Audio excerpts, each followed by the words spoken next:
It's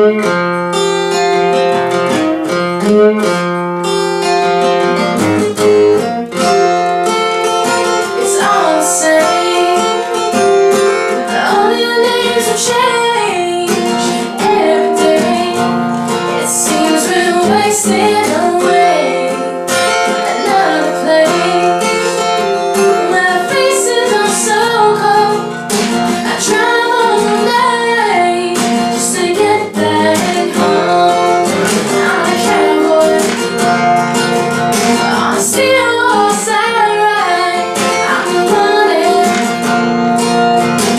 dead or alive.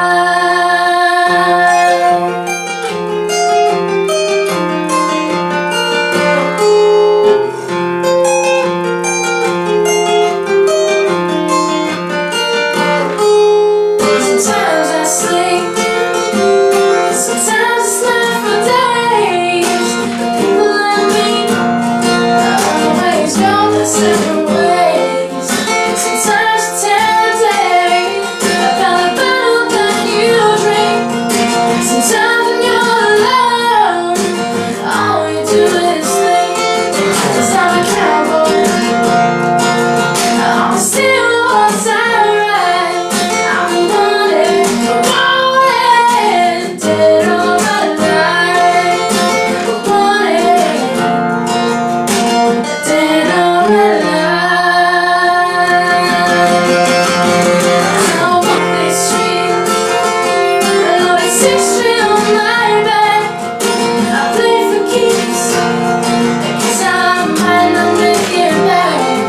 I've been everywhere, and I'm standing tall. I see a million faces, now I'm right there in the mall. 'Cause I'm a cowboy, got a knife on my side.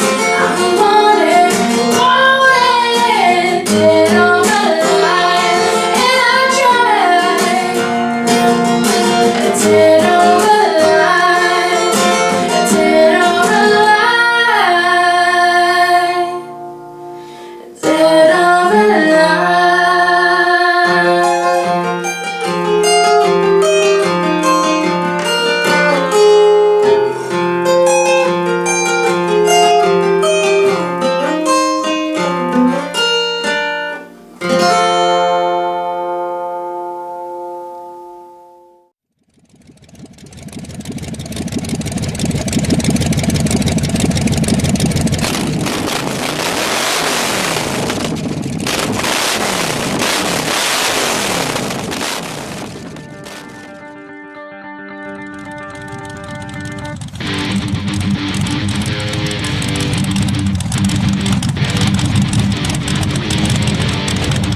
Are you getting a picture of what we're getting here, guys?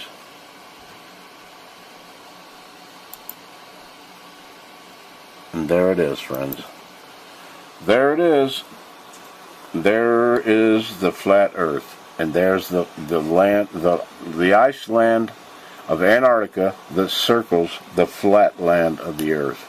Map made in 1892 and republished. Okay, and it was found in the library. All right. So there you go. Prove it, disprove it. There.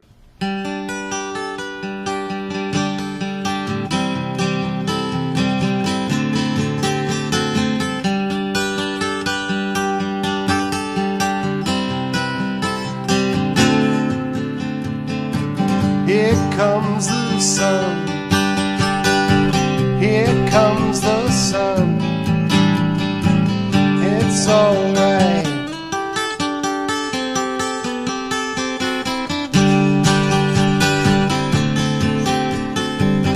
Little darling, it's been a long, cold, lonely winter.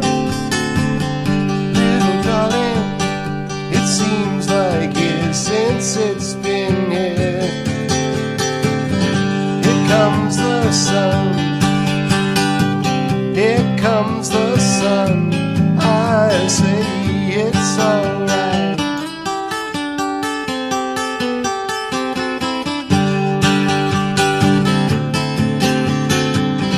Little darling, the smiles return into their faces.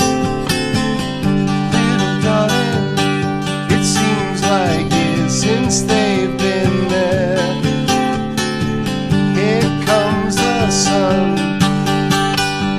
Here comes the sun. I say it's alright.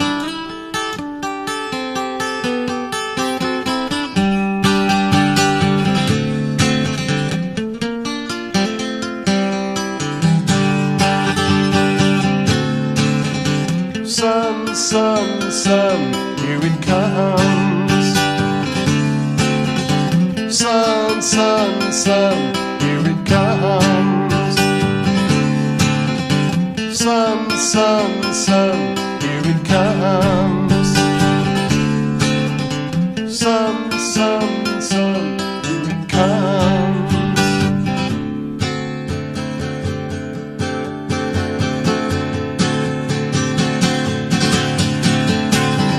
Little darling, I feel that ice is slowly melting.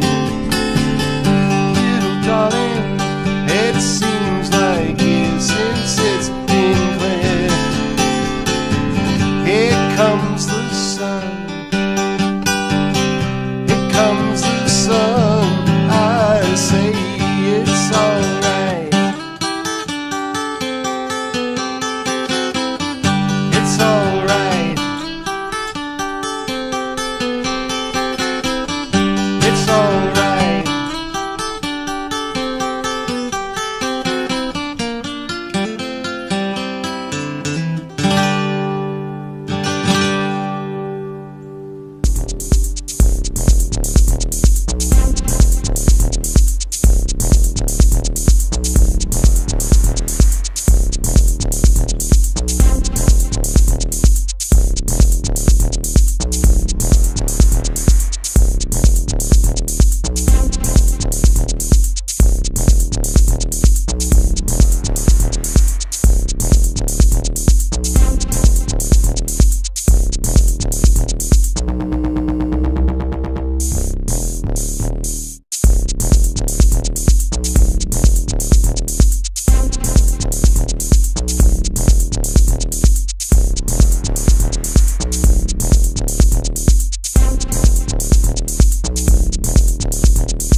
In this video, I'll be showing two proofs that the Earth is flat.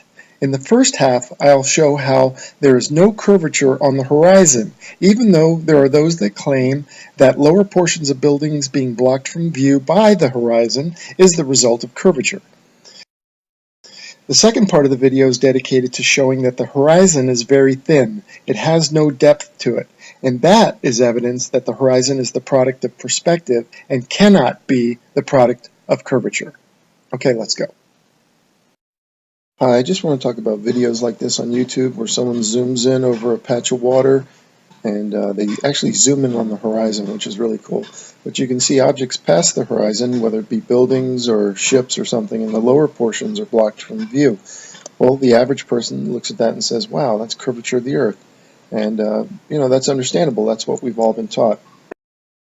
What I want to show is that it can't be curvature because there's no curvature on the horizontal axis. And what I want to show is that this is perfectly consistent with perspective.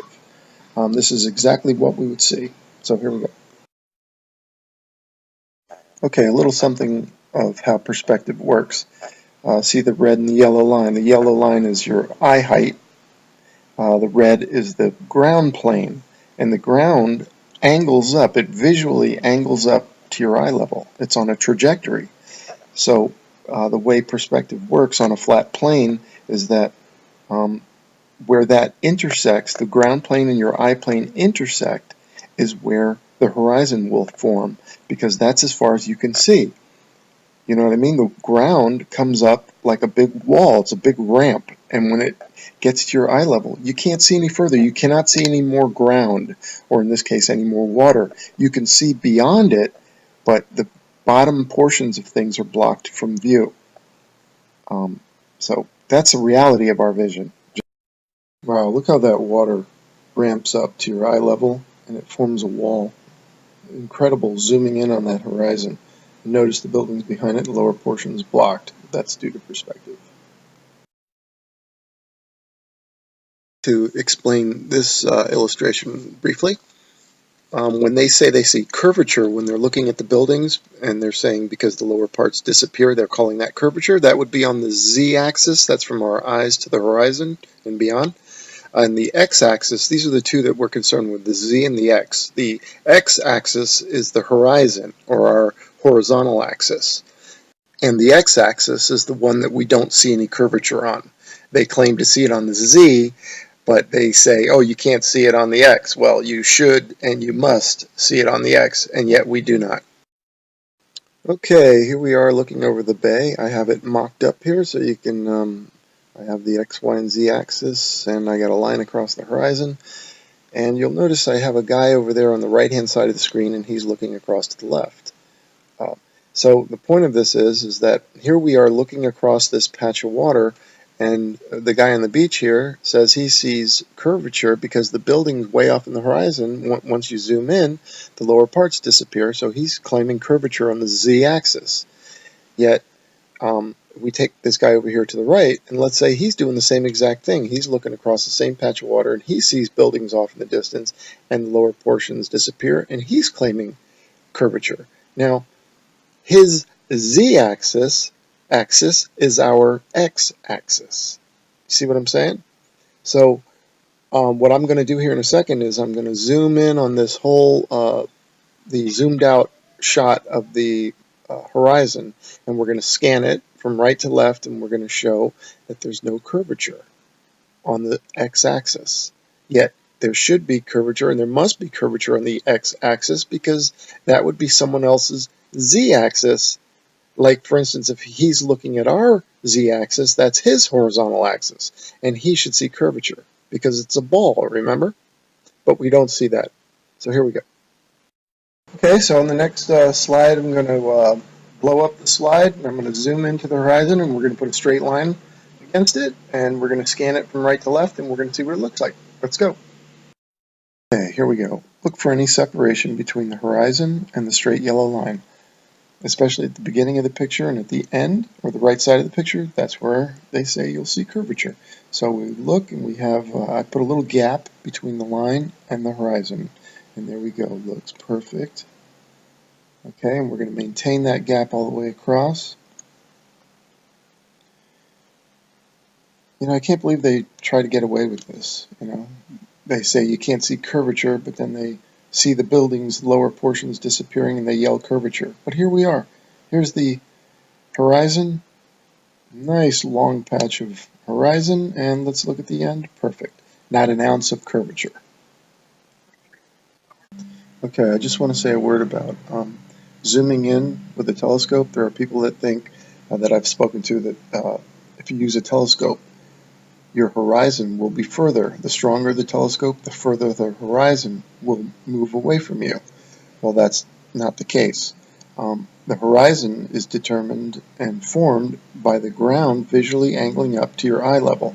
As you see in the beginning of the video here, where he's zooming in across the water, you can see a horizon form, and then as he keeps zooming in, the horizon doesn't get further away, the horizon gets closer and it gets bigger.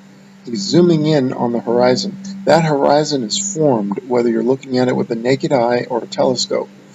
All of the telescope allows you to do is to see it larger. See this picture on the top here? If the lines were parallel and perspective wasn't a reality, then yeah, the stronger the telescope, you could just see parallel to the ground. But the fact is, perspective causes the ground to visually angle up. And where that intersects is your horizon, and it's regardless of whether or not you're using a telescope. Concerning the convergence lines that go to your horizon and your eye level, I just want to show you a few slides from my Perspective Horizon Flat Earth video.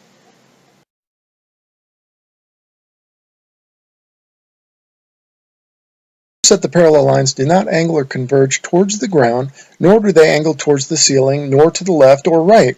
They angle to the eye level of the observer. This image is a product of our eyes. These are horizontal parallel lines, yet we see them not as parallel, but on an angle towards a point in the distance. Now, of course, we know that they are parallel, but they visually are not. Here you can see parallel lines made up of bricks on the walls. The wall on the left, though, is headed out towards the horizon, and all the lines angle toward the eye level of the observer. The bottom ones angle up and the top ones angle down. This is a great illustration of how all the lines angle to your eye position. You can't deny it.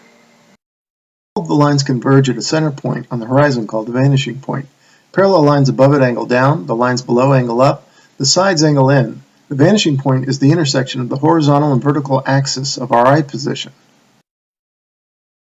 It's parallel all the way out, parallel with the ground. That's why I say you can't look down at the horizon, because the horizon angles up to your eye level. The two, your eye level and the ground plane, are parallel all the way to the horizon, but it's the bottom ground plane that angles up to your eye level.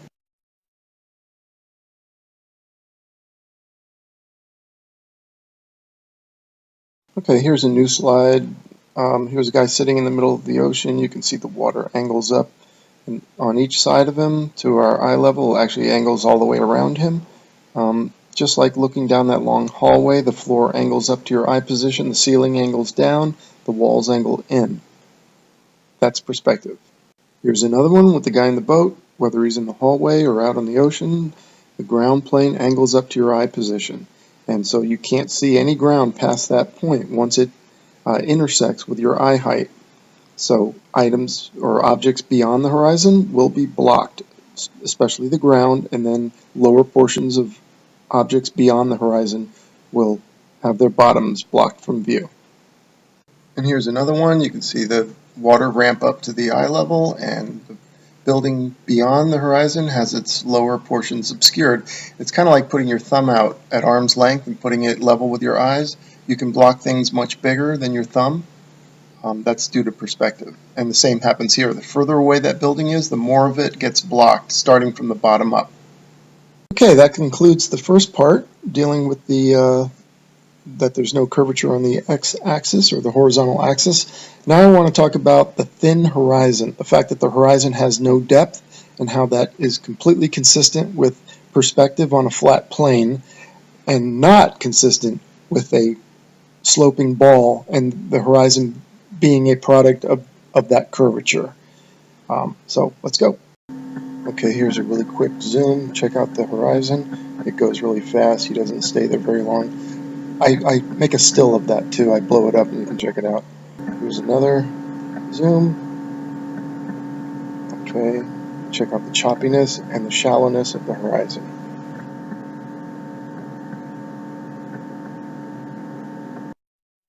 Okay, person who recorded that zoomed in so quick, I wish he would have stayed on the horizon a little longer. So anyway, I made a still of the horizon. Here it is. You can see that's, you can definitely see sky between those waves.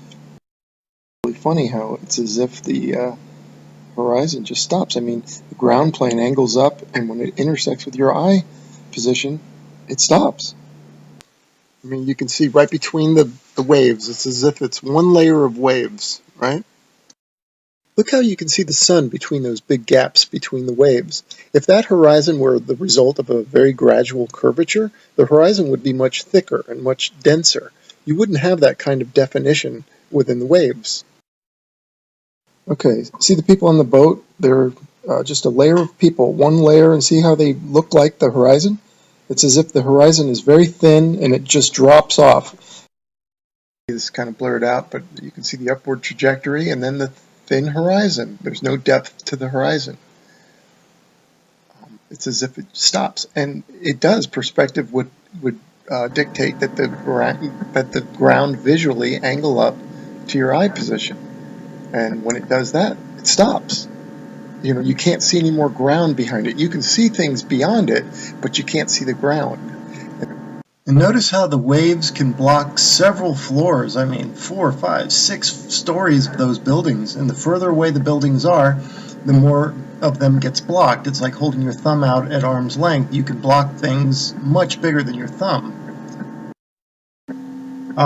Again, here notice the thin horizon. It's very choppy. You can see through it. You can see between the waves. And notice on the right-hand side how when the water splashes up in the air, it falls back down on the water and it's obscured by the horizon. Again, that thin horizon is strong evidence that we're on a plane and this is perspective because of the fact that the horizon just drops off. It stops. It ramps up to your eye level and stops.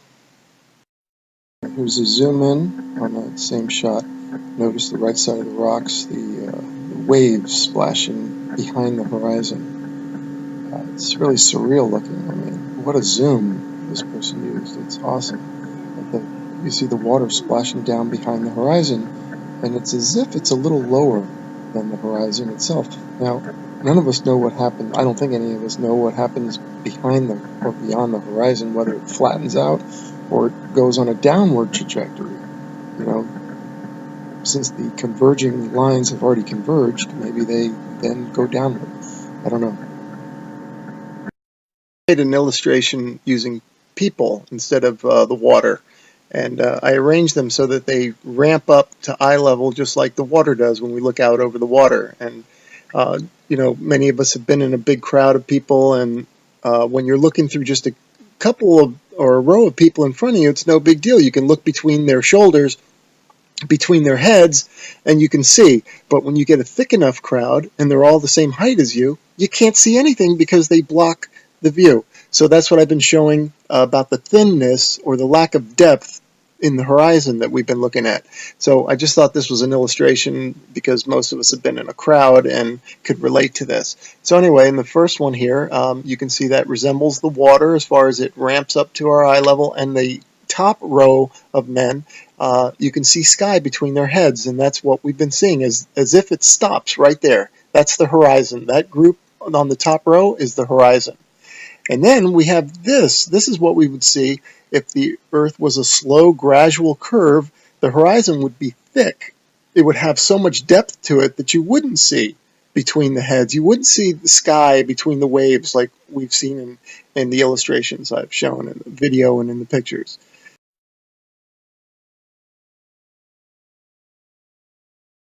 There's 2 points that I've made in this video. Point 1, they claim that you can see curvature because of the lower parts of the buildings disappearing or a ship going over the horizon and the lower portions of it disappearing. They claim that's due to curvature, but yet we don't see it on the horizontal line, and I showed you scanning that video, or that picture I mean, and it totally showed no curvature. So that's debunked right there. That's one. And two is this thin horizon, or the fact that there's no depth to it.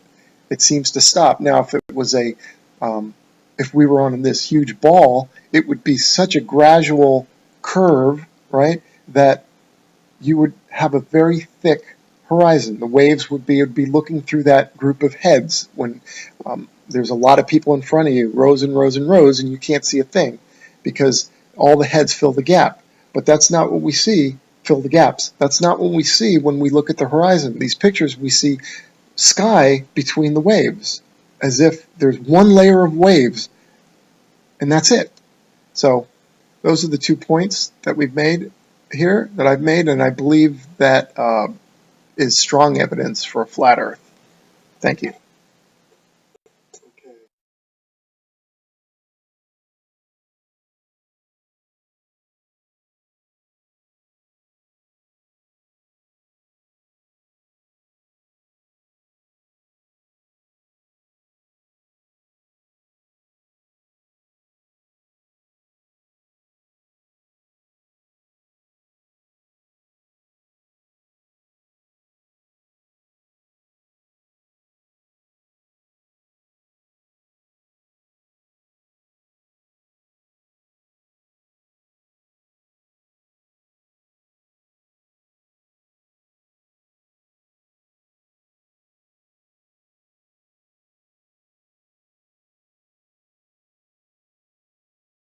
The Earth. Is it really just a big ball floating in space, spinning on its axis at 1,000 miles per hour, hurtling around the sun at 67,000 miles per hour, whizzing through the Milky Way at a milk-curdling speed of over 500,000 miles per hour, and warp driving through the heaven at over 500 million miles per hour?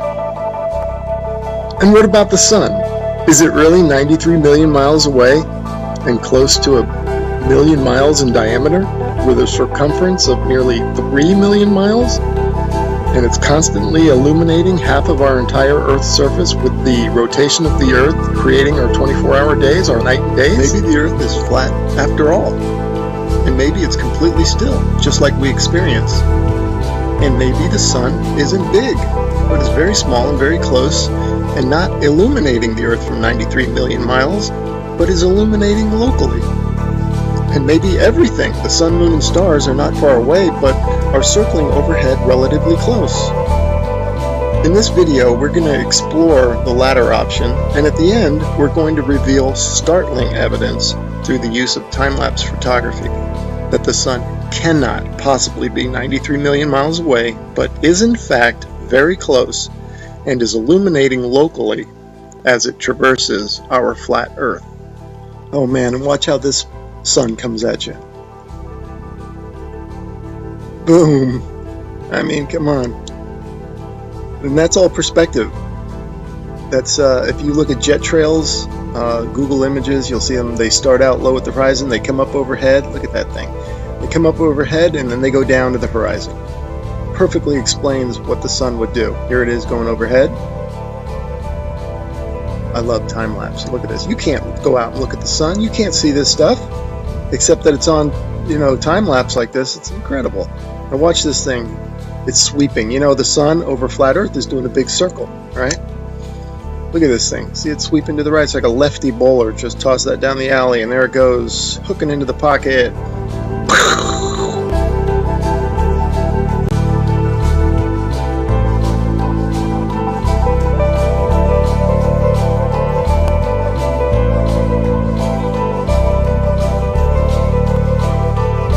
See how the clouds angle down to the horizon.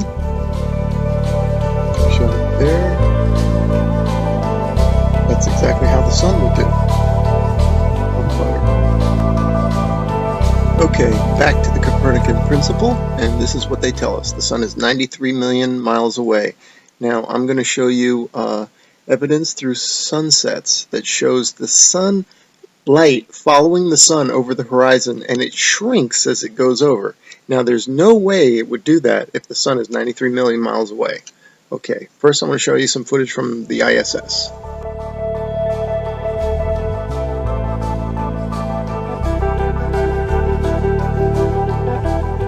Okay, now watch this animation. Watch this sunset. Now this is exactly, if they came to me and said, do an animation, this is how I would do it. If the sun were 93 million miles away. Just like that. Have the whole horizon light up and then fade evenly across the whole horizon. But that's not what we see.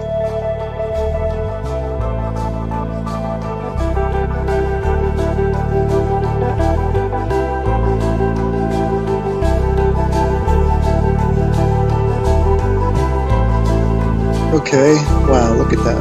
Look how the light lifts off the ground like a big wedge or like lifting up a sheet of paper.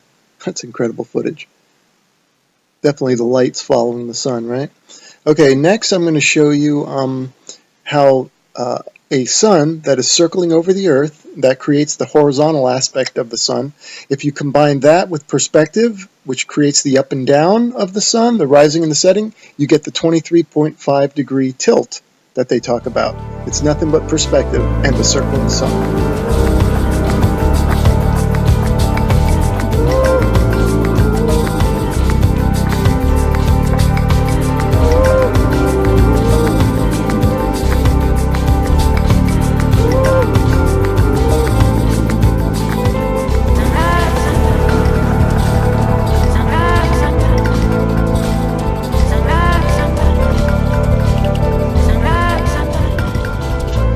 The high altitude airplane. Remember, this is from a high altitude balloon, so that airplane is probably at cruising altitude.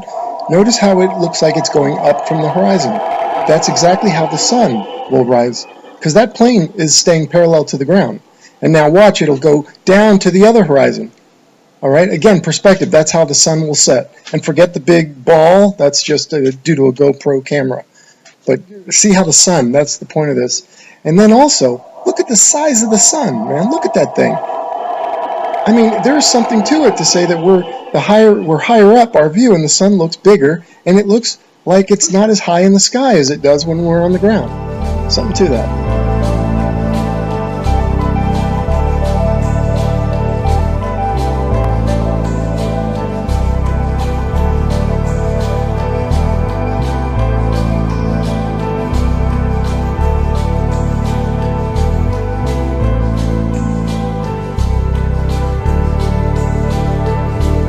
Okay, here's a little illustrator or a little cartoon from a website called timeanddate.com. It's really funny that they would have a perfect illustration of a sun rising and setting on a flat Earth due to perspective. You'll notice that that it rises from below the horizon and sets below the horizon. Now you might be saying, well, how's that possible? I can see now you're saying that it rises and lowers due to perspective, but how does it disappear below the horizon? Well, I got a theory about that. Because of the fact that all parallel lines and planes converge at your eye level horizon, this is according to the perspective, I'm not making this up. If in fact, and they do, they converge at your eye level horizon visually, then it makes sense that after that point they diverge, meaning they then separate. So the sun would continue on a downward track. As you can see from my illustration here, the lines would go to your horizon and then afterwards they would spread out and separate, kind of like a starburst, and the starburst being at your horizon, at your focal point.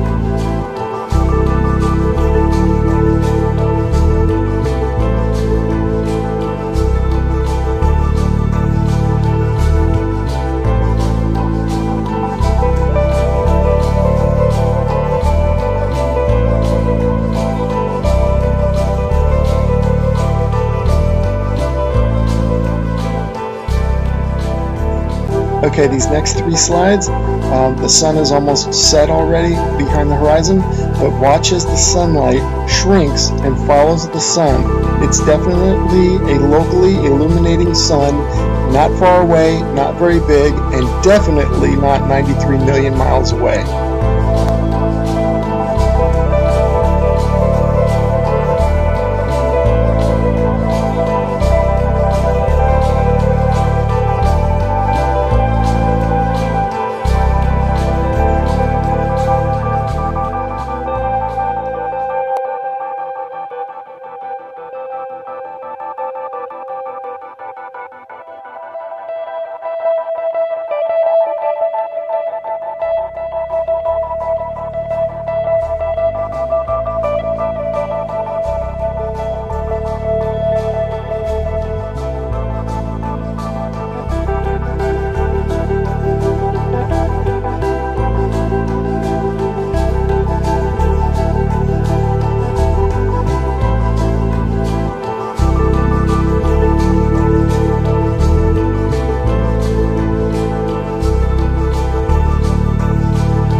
Okay, remember this video from the beginning of the video? I showed you this one and how it's circling over the earth, and watch it sweep to the right like a bowler bowling it in there for a strike.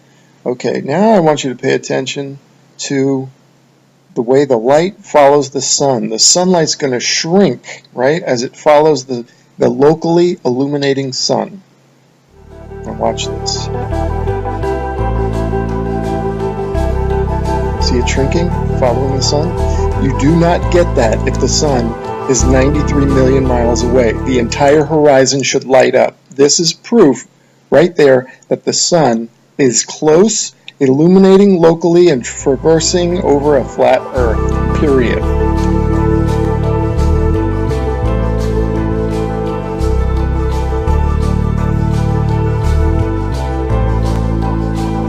So these time-lapse sunsets are definitely the nail in the coffin for heliocentrism.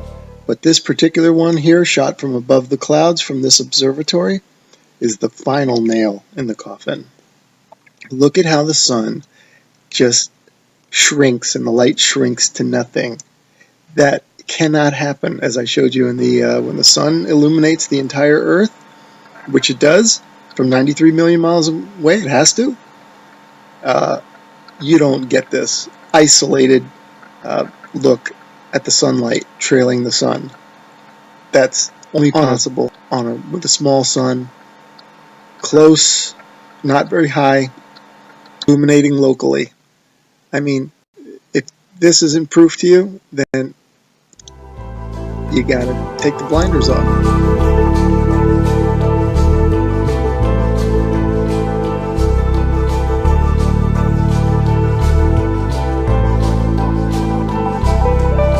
Okay, and finally I want to show you some examples of local illumination, or a city in the background.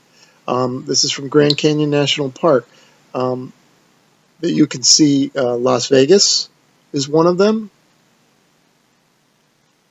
You can see the stars going down, so you know that's not the sun. That's the glow of Las Vegas, it says. You can see that's local illumination. I'm just making an example showing you here's Tuba City and a little bit of Flagstaff.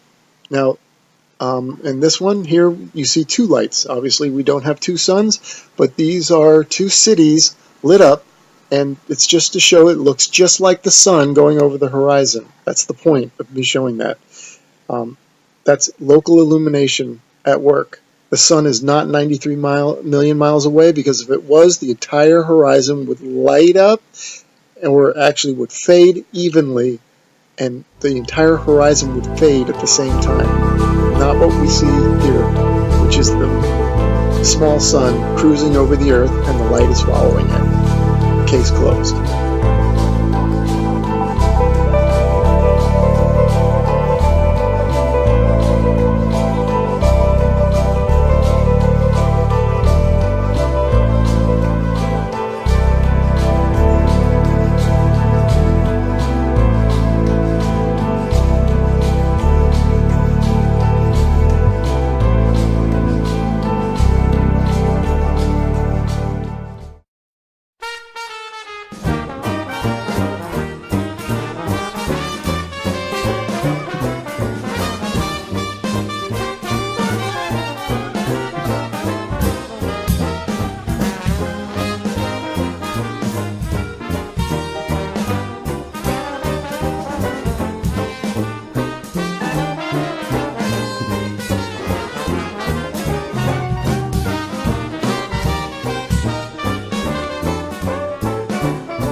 Seemed immense, when it was the only world we could explore. Its true size was first worked out in a simple and ingenious way by a man who lived here in Egypt in the 3rd century BC.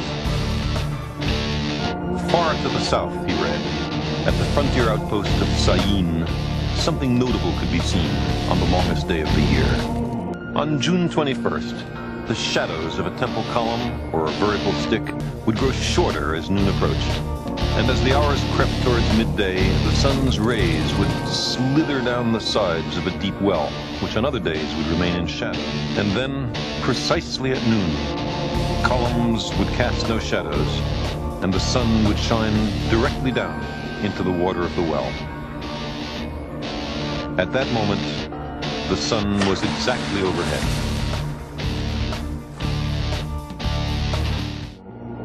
It was an observation that someone else might easily have ignored. Sticks, shadows, reflections in wells, the position of the sun, simple, everyday matters of what possible importance might they be. But Eratosthenes was a scientist, and his contemplation of these homely matters changed the world, in a way, made the world. Because Eratosthenes had the presence of mind to experiment, to actually ask whether, back here near Alexandria, a stick cast a shadow near noon on June the 21st. And it turns out, sticks do. Here's a map of ancient Egypt. I've inserted 2 sticks, or obelisks, one up here in Alexandria and one down here in Syene.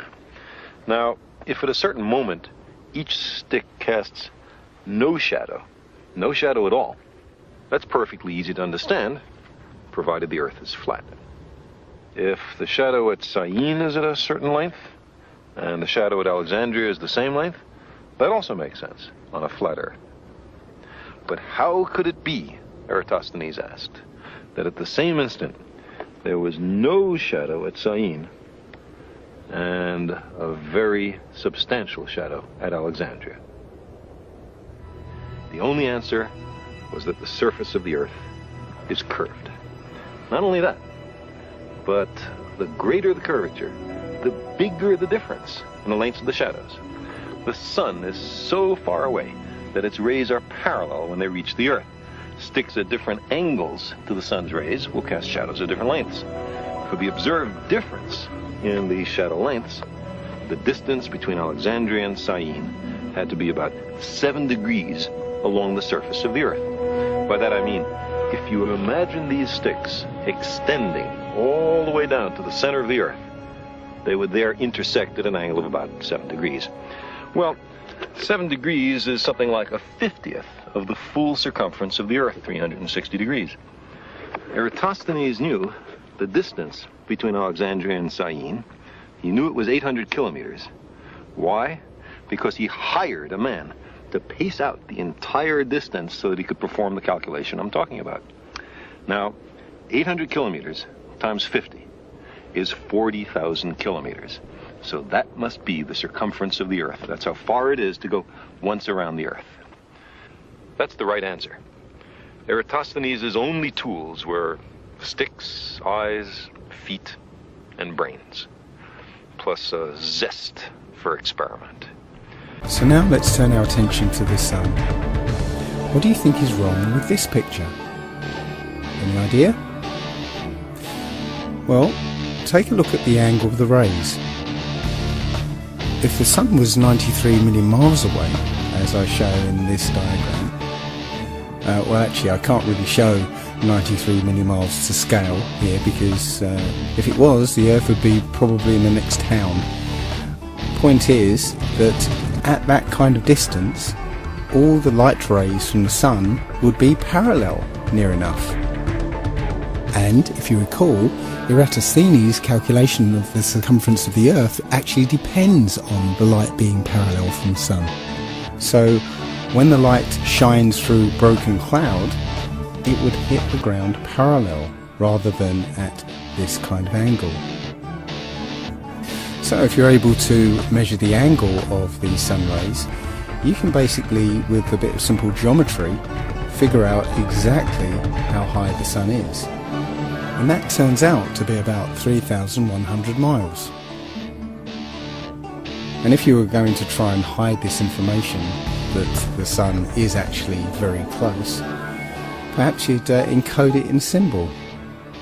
Does this look familiar? There are quite a few videos like this one where people send up their video cameras on weather balloons. One thing to note is where you can see a hot spot on the clouds directly under the sun, like here. You see it? Directly under the sun is a hot spot. Now that would be impossible if the sun was 93 million miles away.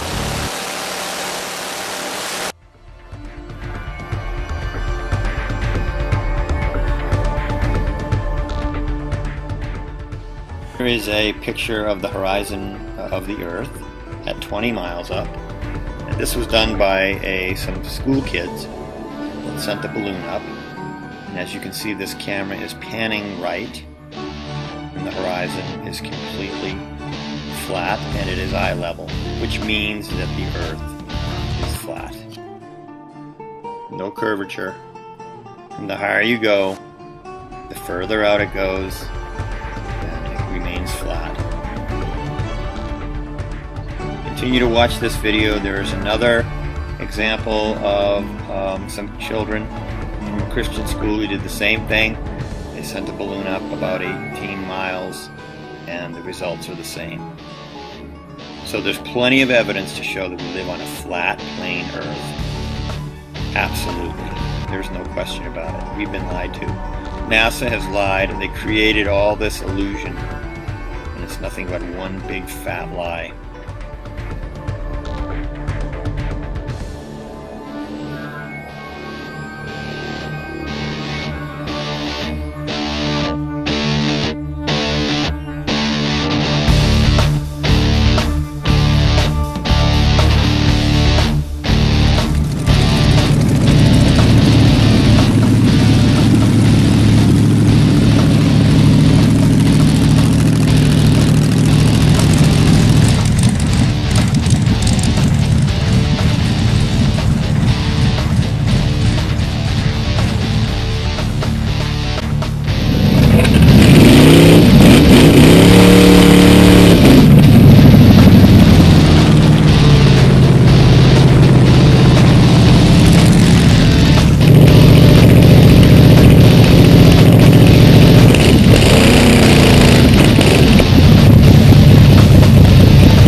Where?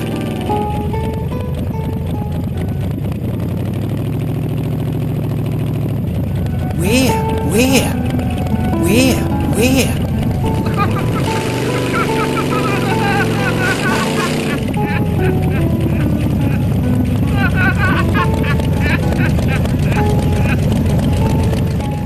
And now for something completely different. That's the time you must keep on trying. Smile, what's the use of crying?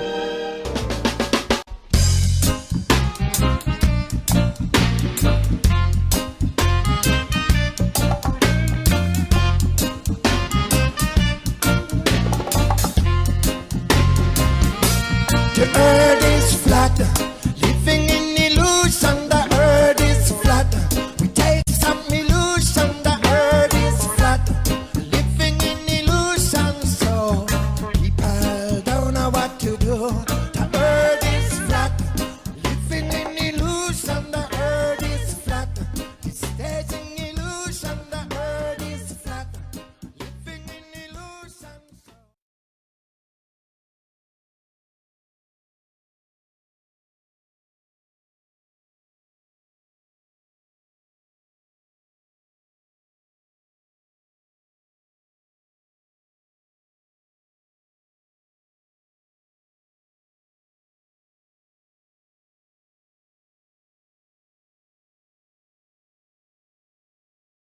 When you go Mach 3, the amount of heat that the whole airframe, everything experiences all this heat, and nothing that they have at the store works.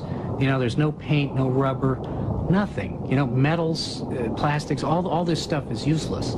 And they just had to go through so many contortions to make every single part of the plane tolerant of these extreme temperatures. Temperature affects everything on this airplane. The average person probably is not cognizant of that fact, but the faster you go, the harder things get. One of the puzzles of extreme heat was never really solved. Sealants for the fuel tanks. They never came up with a polymer that would seal the joints in the skin panels that hold the fuel in, so the blackbirds sit on the ground and weep. That seems silly. You can look, oh, these stupid guys back in the 60s didn't know what they were doing. There's still no plastic, you know, that can get to 700F and not turn into burnt hot dog. Howdy. I've been looking at the Lake Pontchartrain Causeway, which is the longest bridge in the world, and it's in Louisiana. 24-mile long bridge. So I wanted to see how they worked out the curvature building this bridge, because in 24 miles they should have to deal with 384 feet of curvature.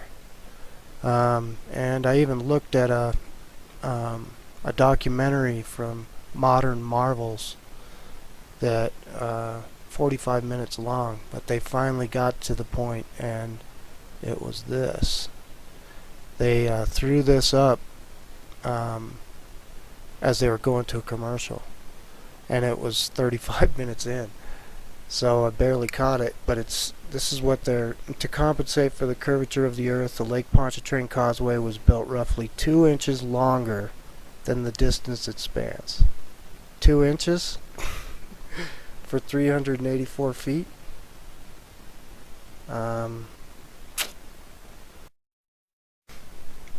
And I thought I'd show you guys how I'm figuring out how much curvature we should be seeing. So in the first mile, you get 8 inches of drop. So for the Lake Pontchartrain Causeway, we'll take 24 squared times that 8 inches, and then you can divide it by 12 to get your feet. And that's 384 feet of curvature that they should have to deal with, but they only had to add 2 inches of road for that. So, okay, that's been explained. Now back to work. Thanks for tuning in.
This one gonna be good. Okay, so I've been just checking out flights around the southern hemisphere and just trying to hop from continent to continent and finding out just how ridiculous it is. So let's follow these planes and see if they can prove the plane. First, I'm starting in Australia, and I want to go from Sydney to Santiago, Chile, which Google Maps tells us is 7,000 miles. I've been using Fare Compare, so let's just take a look at the maps. I mapped these out, and look, you know, it just looks ridiculous what you have to try and do. You can't just go straight across. You have to actually get up into the northern hemisphere and then come back down. So that doesn't make any sense. So I mapped it on the flat earth map, and whoa, okay, now it makes sense.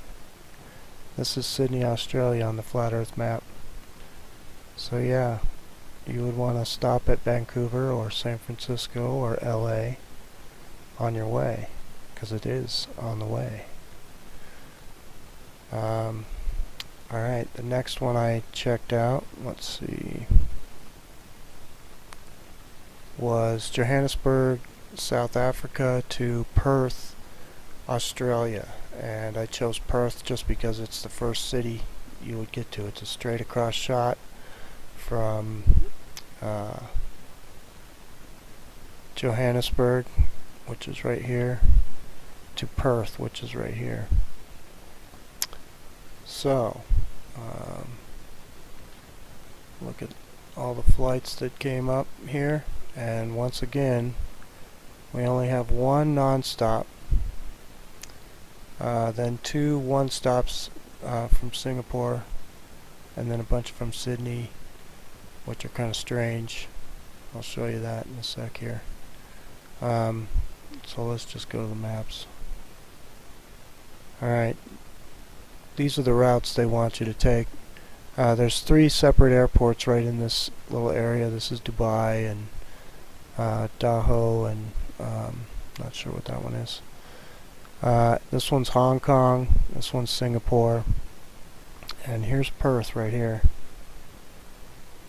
These two in black, this is the non-stop that they have to Perth, and this one's kind of a weird one. There's a little tiny island right here called Mauritius, and you know, it's almost, you know, a straight shot, but it's got a 20-hour layover.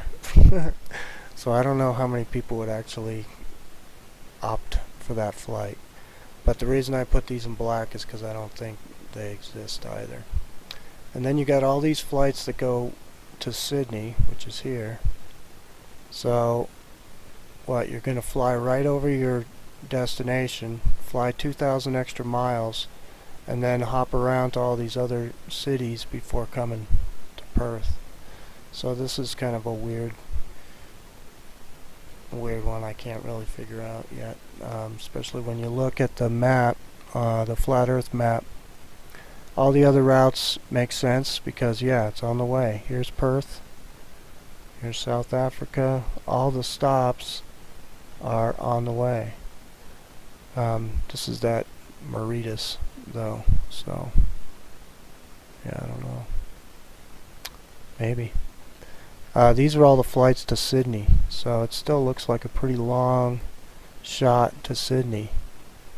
But who knows, maybe this map isn't even correct, who knows, I don't know.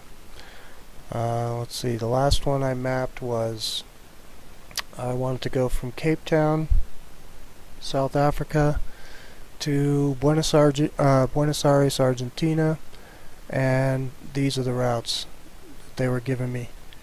And there wasn't, yeah, I could show you that. They don't even have a non-stop, so you don't even have that option to just go straight across. So all of your other options are here. You can go to the London, Amsterdam, Istanbul, Dubai again, but you can't go straight across. And then yeah, there's a couple stops near Rio de Janeiro and another one over here. I can't remember exactly, but yeah, strange. And then I mapped it on this map, and you can see that, you know, they aren't South America is pointing away from the way it looks on the Mercator map, so it's not just a straight across shot like it looks on that map anyways. But yeah, you can see all these flights have to go towards the North Pole first and then down. So there you have it. I encourage you to check it out, because you can use any of these other cities around. Even trying to just, you know, I tried to take some shots at just the shortest jump right across, and then you still can't do it. They make you do other things, so you just can't get these straight, easy, you know, you would think would be flights, but they're not. Thanks for tuning in. We don't have time for a meeting of the Flat Earth Society.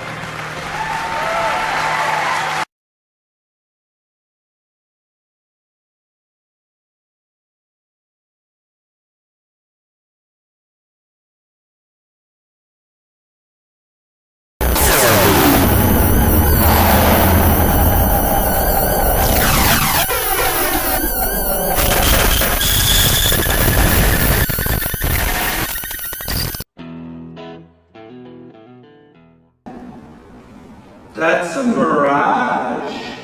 Found this photo from Grand Mere State Park. This is from Joshua Nowicki, and what you're seeing here is a mirage. We typically would not be able to see this from the Lake Michigan shore. We talked about this last night. Conditions are right on the lake that we're actually seeing a mirage of the Chicago skyline. Very interesting here. Here's what's happening. This is a good example of a superior mirage.